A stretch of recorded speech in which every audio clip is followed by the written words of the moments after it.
Hi everyone, आप सभी का मेरे चैनल रूबरू ज़िंदगी पर बहुत बहुत स्वागत है। पिछले पार्ट में मैं राजगीर ग्लास ब्रिज का और गौरी गर्म कुंड के बारे में मैं दिखाई थी। अभी ये सेकेंड पार्ट है। हम सभी अपने अपने भी रूम में हैं होटल में। सभी लोग तैयार हो गए हैं। अभी हम लोगों को लेके जाया जाएगा नालंदा विश्वविद्यालय।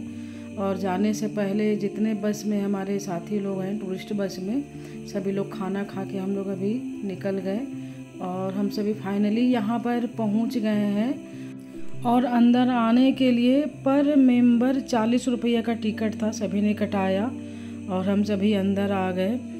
और घुसने के वक्त इतना अच्छा लगा देखने में, पूरा पैलेस दूर से ही इतना सुंदर लग रहा था कि क्या कहें कि इतना 5वीं शताब्दी में बना है और इतना सुंदर तरीके से बनाया है। क्या उस समय दृश्य रहा होगा, देखकर बहुत ही अच्छा लगा। तो हालांकि धूप काफ़ी कड़ा है।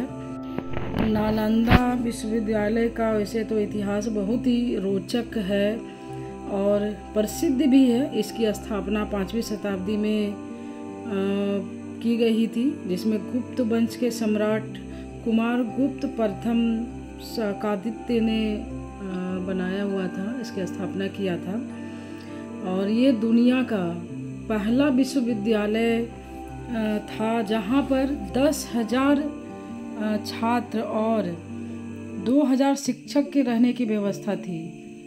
और ये सब आप देख रहे हैं रूम है, यहाँ पर ये सब कमरे बने हुए हैं। और कमरा देखने में तो छोटा छोटा लग रहा था, लेकिन यहाँ का खासियत जैसा मैंने देखा कि अगर ऊपर से ये छत था तो अंदर से बाहर से रोशनी आने की व्यवस्था थी। इन लोगों ने इतना अच्छा से बनाया हुआ है, उस समय इतना अच्छा से ये लोग सोच सकते हैं, मतलब एक विश्वास ही नहीं हो रहा है।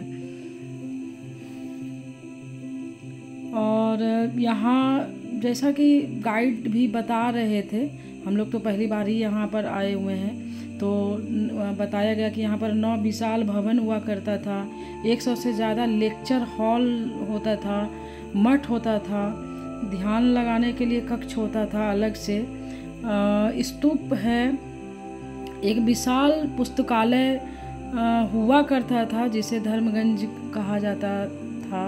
और पुस्तकालय के बारे में तो सभी कोई जानते हैं कि यहाँ पर कितनी सारी पुस्तकें और पांडुलिपियाँ होती थी। और कई मंजिला इमारत होती थी, उसमें भी क्लास चलते थे। और ये बौद्ध शिक्षा का प्रमुख केंद्र था, बताया गया। घूमने के क्रम में मैं हर जगह घूम रही थी, देख रही थी, बहुत ही सुंदर लग रहा था। यहाँ केवल बौद्ध धर्म ही नहीं बल्कि वेदों का, व्याकरणों का, चिकित्सा, गणित, खगोल शास्त्र, तर्कशास्त्र, दर्शन शास्त्र और राजनीति जैसे विषयों पर भी पढ़ाए जाते थे। और यहाँ चीन, जापान, कोरिया, तिब्बत, श्रीलंका और भी कई विदेशी छात्र शिक्षा ग्रहण करने के लिए आते थे। इसके लिए भी भारत प्रसिद्ध तो था ही, लेकिन फिर जैसा बताया जाता है कि 12वीं शताब्दी में तुर्क आक्रमणकारी का नज़र लग गया, जिसे बख्तियार खिलजी कहते हैं। और उसके बारे में तो बहुत ही कुछ प्रसिद्ध भी है कि कितने आक्रामक था वो। और उसने नालंदा विश्वविद्यालय को पूरी तरह से विध्वंस कर दिया। यहाँ पर देख रहे हैं कि बाहर से बहुत सारे सैलानी भी आए हुए हैं अपने टूरिस्ट गाइडों के साथ में। और ये यहाँ पर कुछ बता रहे थे जर्मन भाषा में, मैं सुन रही थी, मुझे इनका कुछ उतना समझ में नहीं आ रहा था। नालंदा विश्वविद्यालय की खोज 1860 में अंग्रेज़ों के शासन के समय, यानी 1860 में ही पुरातत्व सर्वेक्षण विभाग के सर अलेक्जेंडर कनिंघम के द्वारा खोज कर ली गई थी। उसी समय नालंदा विश्वविद्यालय की महत्वों के बारे में पता चला।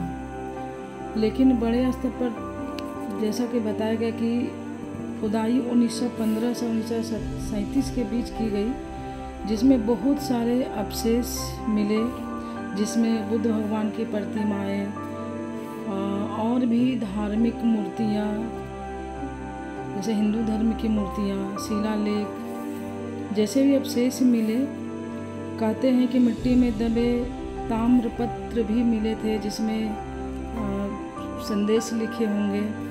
पत्थर के शिलालेख भी मिले हैं जिससे पता चलता है कि किन राजाओं के द्वारा स्थापित किया गया था। गुप्तकालीन और पालकालीन के सिक्के भी मिले हैं। बर्तन और रोज़मर्रा की चीज़ें भी मिली हैं, जैसे मिट्टी के बर्तन, खाने पकाने की और सब भी चीज़ें यहाँ पर खुदाई के दरमियान में मिली हुई हैं।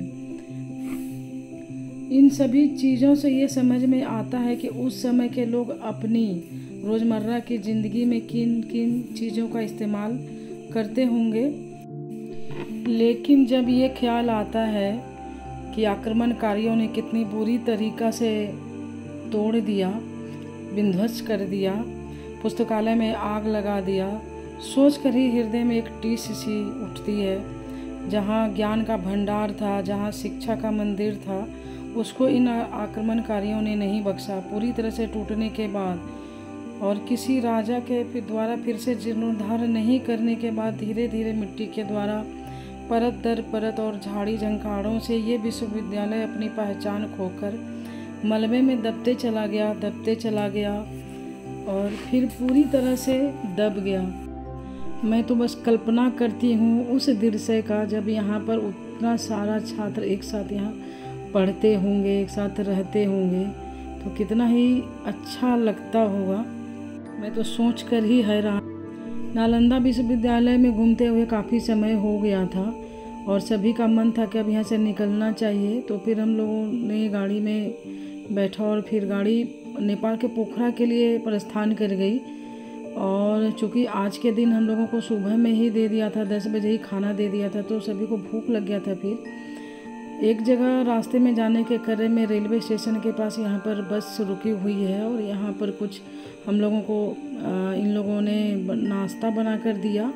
ऐसे तो हम बिहार और झारखंड के लोग, और इसमें चूँकि हम लोगों के साथ में साथी लोग बंगाली थे, तो ये लोग मूढ़ी ज़्यादा खाना प्रेफर करते हैं। फिर हम लोगों को चाय मिला और मूढ़ी, घुगनी, चप, पकौड़ी सब नाश्ता मिला हम लोगों को खाने के लिए। अब मैं मिलती हूँ आप सभी से अपने अगले वीडियो में। वीडियो अच्छी लगी हो तो लाइक ज़रूर करें और कमेंट